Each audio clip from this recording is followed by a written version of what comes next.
আপনি ওই কথাটা নিশ্চয়ই শুনেছেন, যখন ভগবান একটা দরজা বন্ধ করেন তখন অন্যদিকে অনেক দরজা খুলে দেন। এবার এই দরজা, এই সমস্ত পথ আমরা দেখতে পাই না, অনেক সময় আমরা বুঝতে পারি না, হারিয়ে যায় সব। কখনো কখনো মনে হয় যে এই কথাটাই মিথ্যে, কিন্তু আসলে তা তো নয়। তাহলে হারিয়ে যায় কেন? কারণ আমরা সময় নষ্ট করি এই দরজার দিকে তাকিয়ে থেকে। ভাবি এই বুঝি দরজা খুলবে, এবার দরজা খুলবে। অপেক্ষা করতে করতে আমরা অনেক সময় নষ্ট করে ফেলি। এত সময় নষ্ট করি যে আমরা দেখতে পাই না, খুঁজে পাই না সেই সমস্ত দরজা আর পথ যা আমাদের জন্য খোলা রয়েছে। যদি খুঁজেই না পাই তাহলে তা ব্যবহার করব কি করে আমার প্রতি? এবার এই পরীক্ষায় অত্যন্ত কঠিন এক বাঁক আসতে চলেছে, যেখানে সারথীকে সমর্পণের নিরিখে পরীক্ষা করা হবে, আর তাতে উত্তীর্ণ হওয়ার পরেই তার হাতে ধর্ম স্থাপনের রথের রাশ তুলে দেওয়া হবে। দেখা যাক কি হয়। ততক্ষণ আপনি প্রসন্ন থাকুন আর আমার সাথে ভালোবেসে বলুন, রাধা রাধা। যখন একজন ভক্ত এবং তার ভগবান এক আকার ধারণ করেন, যখন একজন ভক্ত নিজের ভগবানের প্রতি, নিজের জীবনের লক্ষ্যের প্রতি সম্পূর্ণরূপে সমর্পিত হয়ে যান, তখন জন্মগ্রহণ করে ভক্তি। আর তখন সংসারের সমস্ত আশা তিনি ত্যাগ করতে পারেন। সমস্ত আশা শেষ হতে পারে, কিন্তু মানুষের সঙ্গ ভক্তি কখনো ত্যাগ করে না। যখন ভক্ত ও ভগবান এক আকার ধারণ করেন, এক হয়ে যান, তখন রথী এবং সারথীর মধ্যে কোনো পার্থক্য থাকে না। তারাও এক হয়ে যান। একটাই ব্যক্তিত্ব, একটাই অস্তিত্ব। আর সেই জন্যই কখনো কখনো রথীর আদেশ ছাড়াই সারথী রথ চালিয়ে দেন, আবার কখনো সারথীর পরামর্শ ছাড়াই রথী আক্রমণ করে ফেলেন। এ তো শুধুমাত্র আরও একটা গুণ সেই সারথীর মধ্যে, যিনি ধর্ম স্থাপনার মহান কাজে আমার সারথী হতে চলেছেন। তাহলে আসুন আমার সাথে ভালোবেসে বলুন, রাধা রাধা। ভাগ করে নেওয়া বা বন্টন করা প্রত্যেক মানুষের জীবনে অবশ্যই হয়ে থাকে, আর অনেক সময় এটা জীবনে অতি আবশ্যক হয়ে পড়ে। কিন্তু ভাগ করার মনোকামনা তার থেকেও বেশি গুরুত্বপূর্ণ হলো যে কোন ঘটনার আধারে এই বাটোয়ারা হলো। অনেক সময় এই বাটোয়ারা হলো শান্তির প্রতীক, আবার অনেক সময় এই বাটোয়ারা বিপ্লব ঘটাতে পারে, এমন এক বিপ্লব যা মহাযুদ্ধ ঘটিয়ে দিতে পারে। দেখুন, বাটোয়ারা সম্পত্তির হোক বা হোক ভিক্ষার, শিক্ষা কিন্তু একটাই।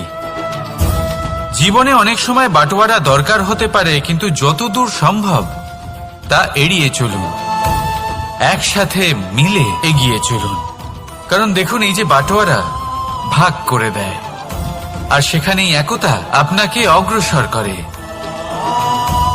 তাহলে আপনিও এটাই করুন, একসাথে মিলে সামনে এগোন, আর আমার সাথে ভালোবেসে বলুন, রাধা রাধা। কখনো ভেবে দেখেছেন মানুষকেই এই সংসারে সর্বশ্রেষ্ঠ প্রাণী কেন বলা হয়? অন্য কোনো প্রাণীকে কেন নয়? শুধু কি এই জন্যই আমরা চিন্তা করতে পারি, আমাদের কাছে তীক্ষ্ণ বুদ্ধি রয়েছে, কোনো কিছু আবিষ্কার করতে পারি, সেই কারণেই? তা তো অন্য কোনো প্রাণীর কাছেও থাকতে পারে। এমন কিছু পশুও রয়েছে যাদের কাছে তীক্ষ্ণ বুদ্ধি আছে। তাহলে মানুষ কেন? কারণ মানুষের কাছে এমন কিছু রয়েছে যা অন্য প্রাণীর কাছে নেই। মানবতা। মানবতা যা সর্বপ্রথম এগিয়ে যেতে চাইলেও যদি পথে কেউ ধাক্কা খেয়ে পড়ে যায়, তাকে আগলে রাখতেও জানে। মনে রাখবেন, আপনার সব থেকে বড় পরিচয় আপনার নাম, আপনার সম্পত্তি বা আপনার ধর্ম নয়। আপনার সব থেকে বড় পরিচয় হলো আপনার মানবতা। তাহলে সময় এলে পরে নিজের মানবতার পরিচয় দিন। অন্য মানুষকে সাহায্য করুন, অন্য প্রাণীকে সাহায্য করুন। একা একা পথ চলা হলো পশুদের প্রবৃত্তি। মানুষ হলেন তিনি যিনি যিনি অন্যের জন্য প্রাণও দিতে পারেন। মানুষ হলেন তিনি যিনি অন্য মানুষের প্রাণ বাঁচান।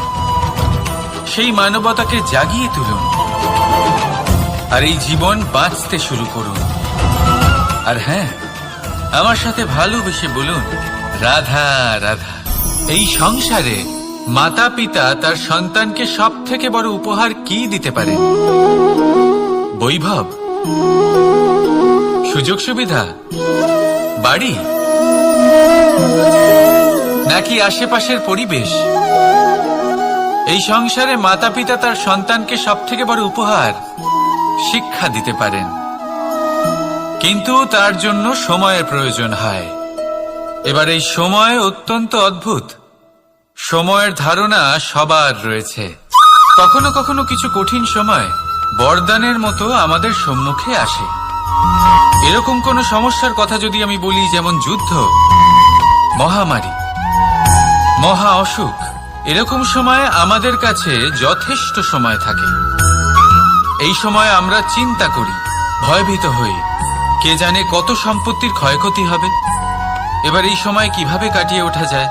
অশুভ চিন্তা তার মনের মধ্যে বাসা বাঁধে। সে বুঝতে পারে না সে কি করবে। আমি বলবো, চিন্তা ত্যাগ করুন, এই ভয়কে ত্যাগ করুন। আর মনে রাখুন একটা গুরুত্বপূর্ণ কথা, যে ঈশ্বর আপনাকে বরদান দিয়েছেন যাতে আপনি নিজের কর্তব্য পূর্ণ করতে পারেন। কর্তব্য, নিজের পরিবারকে সময় দেওয়া, নিজের সন্তানকে শিক্ষা দেওয়া, কিছু শুভ হবে। রাধা রাধা। সকালে উঠে সবার আগে স্নান করেন কেন? বুঝতেই পারে না। কেন কথায় কথায় বারান্দা উঠোন পরিষ্কার করা হয়? বুঝতেই পারে না। অনেক মানুষজন এটাকে ধার্মিক এবং অন্ধবিশ্বাস বলে, কিন্তু যদি আমি আপনাকে সত্যি কথা বলি, প্রত্যেক ধর্ম বিজ্ঞানসম্মত।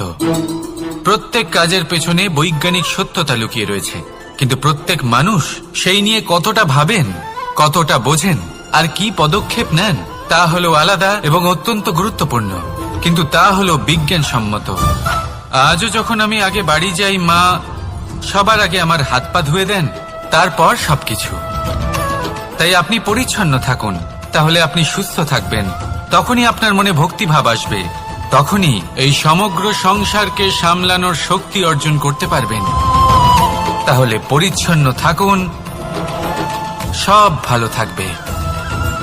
রাধা রাধা। মানুষের জীবনে স্বচ্ছতার একটা আলাদা গুরুত্ব আছে।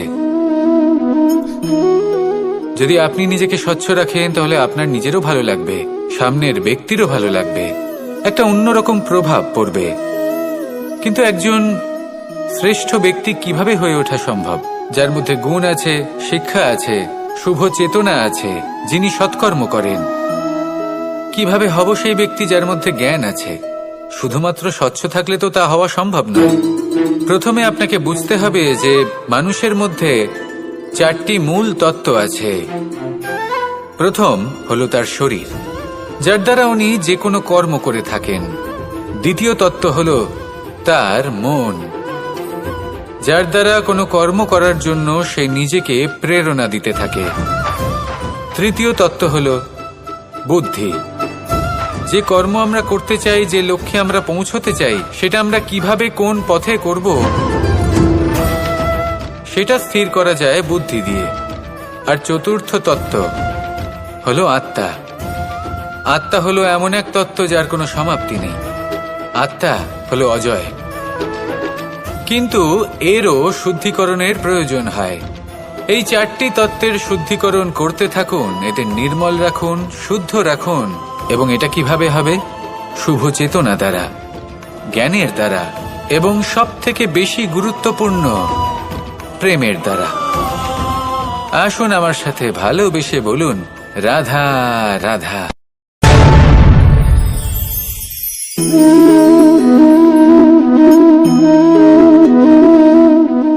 জল এই সংসারের সমস্ত প্রধান তত্ত্বের মধ্যে একটি। এই জল যে কোনো জ্বালা দূর করে, আগুনকে নিভিয়ে দেওয়ার ক্ষমতা রাখে। অবিরল অবিচল ভাবে প্রবাহিত হতে পারে, একে কেউ বাধা দিতে পারে না। এর পথে বাধা সৃষ্টি করলে নিজের পথ নিজেই খুঁজে নেবে বা সে নিজেই নিজের পথ বানিয়ে নেবে, কিন্তু কখনো থামবে না। এই জল হলো মহান, আর এর একটা মহান গুণ আছে, এর নিজস্ব কোনো রং নেই। কিন্তু যখন মেঘ থেকে বৃষ্টিরূপে পৃথিবীতে ঝরে পড়ে, তখন সমস্ত সংসারকে রঙিন করে তোলে। যেখানে খরা হয়েছে সেখানে শ্যামল করে তোলে, যে স্থান শ্যামল সেখানে ভিন্ন ভিন্ন প্রকারের পুষ্প ফুটিয়ে তোলে। এই জলের মতন আমাদের হতে হবে। ওর যেমন কোনো রং নেই, আমাদেরও যেন কোনো অহংকার না থাকে। শুধু কর্মের এই ধারাতে বইতে থাকুন, এই সংসারের মঙ্গল করতে থাকুন, শ্রেষ্ঠ কর্ম করতে থাকুন। এই সংসারকে এটা বলার কোনো প্রয়োজন নেই যে আপনি কে। আপনি যদি কর্ম করতে থাকেন, তাহলে এই সংসার নিজে থেকেই আপনার মূল্য জানতে পারবে। আর তখন এই মন প্রসন্ন হয়ে বলবে, রাধা রাধা। একদিকে হলো আঙুর আর অন্যদিকে কিশমিশ। দেখতে গেলে এই দুটোই সবারই খুব প্রিয়, শিশু হোক, যুবক হোক বা কোনো বৃদ্ধ ব্যক্তিই হোক না কেন। আর দেখতে গেলে এই কিশমিশ, এটা আঙুর থেকেই আসে, তারই অন্য একটি রূপ। কিন্তু কখনো হাটে যান আর গিয়ে জিজ্ঞেস করুন যে এই কিশমিশ আর আঙুর, এই দুইয়ের মধ্যে অধিক মূল্য কার? আপনিও নিশ্চয়ই জানবেন যে কিশমিশের মূল্য আঙুরের থেকে অনেক গুণ বেশি। এবার এরকম কেন হয়? এর পেছনে কি কারণ থাকতে পারে?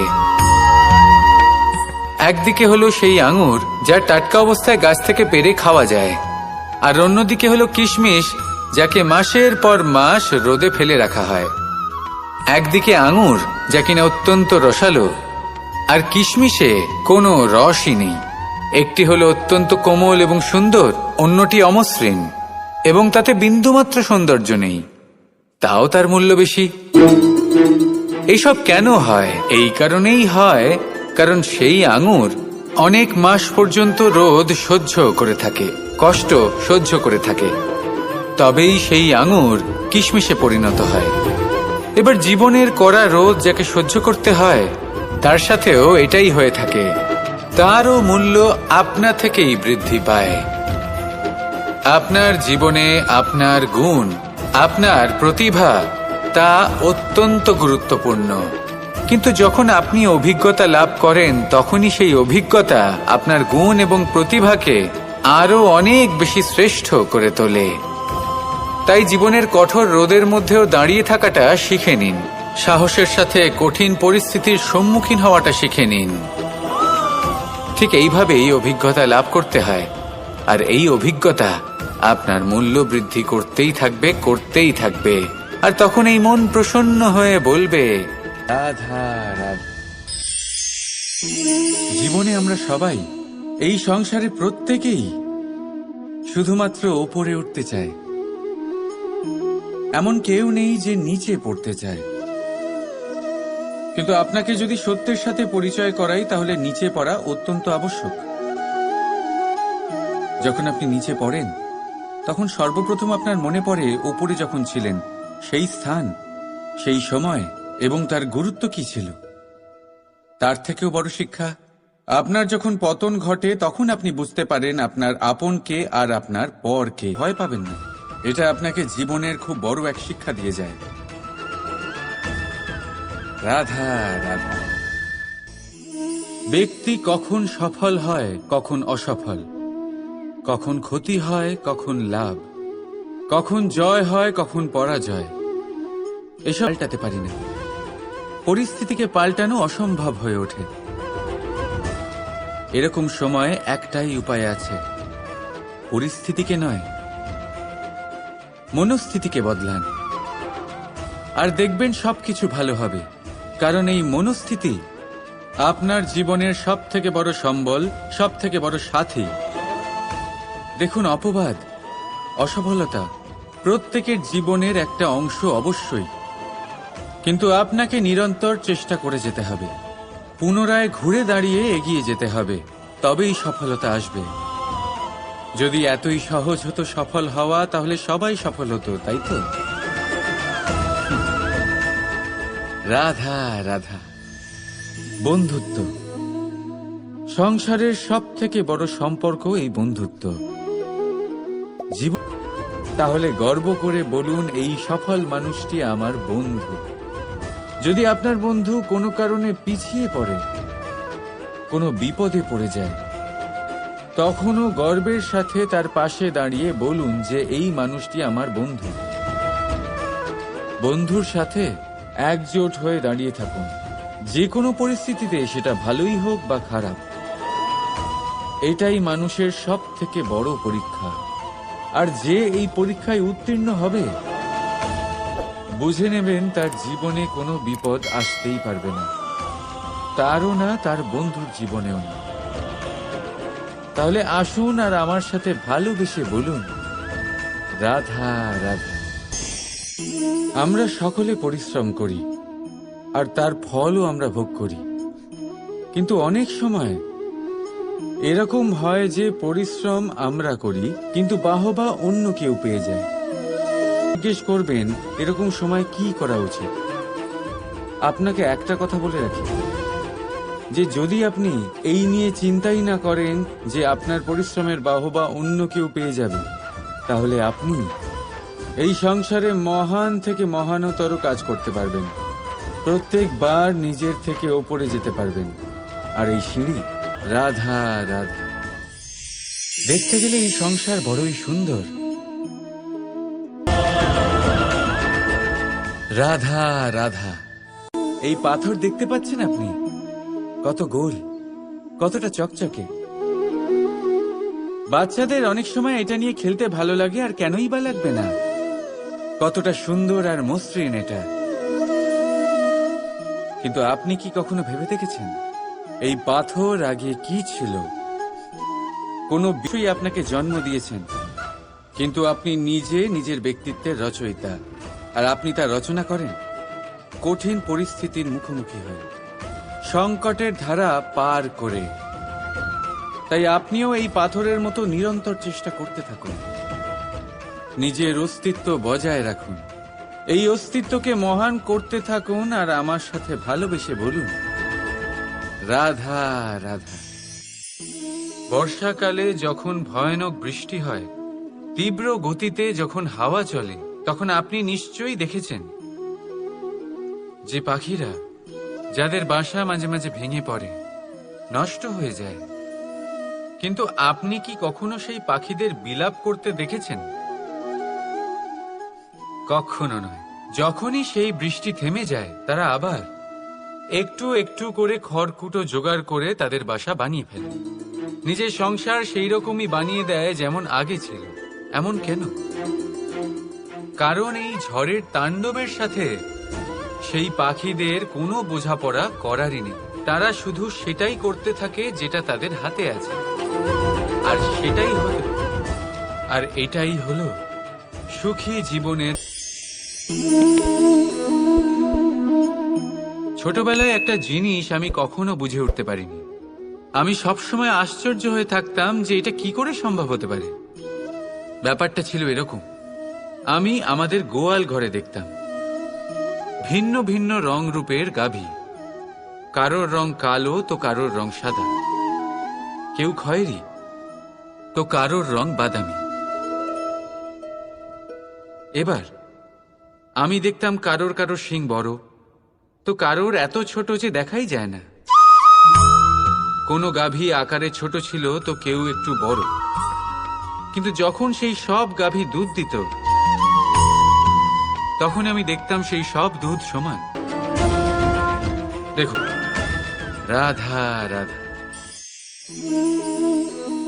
সাগর কত বিশাল হয়! এই সাগর কি না করতে পারে! এই সাগর এক মুহূর্তের মধ্যে সব ধ্বংস করে দিতে পারে, প্রলয় ডেকে আনতে পারে।